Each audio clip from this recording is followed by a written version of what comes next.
آج میں آپ کو مصر کی ایک ننھی منی بچی کی کہانی سناؤں گی جو سڑک پر چہرے پر مسکراہٹ اور ہاتھ میں ٹیشو پیپر لے کر مصر کی گلیوں میں گھوم رہی تھی اور اپنے ٹیشو پیپر بیچ رہی تھی۔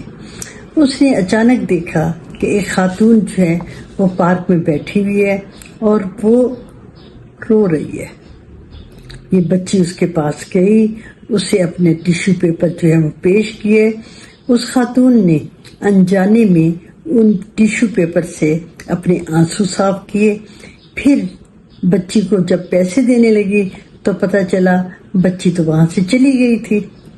اس نے کچھ سوچا، پھر اپنے شوہر کو فون کیا اور اسے کہا کہ آئی ایم سو سوری، جو ہوا اسے آپ بھول جائیں، اور اپنے شوہر کو کہا کہ آپ ٹھیک کہتے تھے، میں غلط تھی۔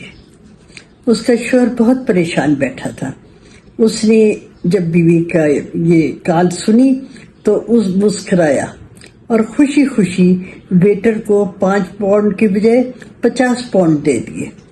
ویٹر مسکرانے لگ گیا۔ مسکراتے ہوئے وہ اس بوڑھی عورت کے پاس پہنچا جو کہ فٹ پاتھ پر بیٹھی چاکلیٹ اور بسکٹ ٹافیاں وغیرہ بیچ رہی تھی۔ اس نے 1 پاؤنڈ کی چاکلیٹ لی اور مسکراتے ہوئے اسے 10 پاؤنڈ دے دیے۔ اب پھر کیا ہوا، وہ بوڑھی عورت ان پیسوں کو دیکھ کر مسکرانے لگی اور اس نے اپنا سامان جو ہے وہ سمیٹا اور وہ کسائی کی دکان پر چلی گئی۔ اس نے کئی دنوں سے گوشت نہیں کھایا تھا تو وہ چاہتی تھی کہ کسائی کی دکان پر جا کے گوشت خریدے۔ وہ وہاں پر گئی اور گوشت جو ہے وہ خرید کر لے آئی اور مسکراتے ہوئے اس نے گوشت کو پکایا اور پہلے تو مسکراتے ہوئے گوشت کو ریسیو کیا، پھر اس گوشت کو گھر لے کر آئی اور بڑی محبت سے اس نے گوشت پکایا اور ننھی پوتی کا انتظار کرنے لگی۔ وہ سوچوں میں گم تھی اور وہ ننھی پوتی وہی جس نے مسکراتے ہوئے ٹیشو پیپر ایک خاتون کو دیا تھا وہ گھر پر آ گئی۔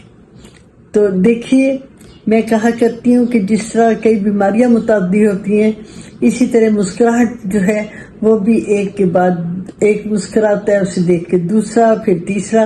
تو دوستو، کیا خیال ہے کہ کیسا نہیں ہو سکتا کہ ہم اس ٹیشو پیپر بیچنے والی بچی کی طرح مسکراہٹیں تقسیم کریں؟ میں سمجھتی ہوں کہ مسکراتے ہوئے چہرے سے پیش آنا یہ ایک طرح کا صدقہ ہے۔ تو دوستو، مسکراتے رہو، خوش رہو اور خوشیاں تقسیم کرنے کا شرف حاصل کرو۔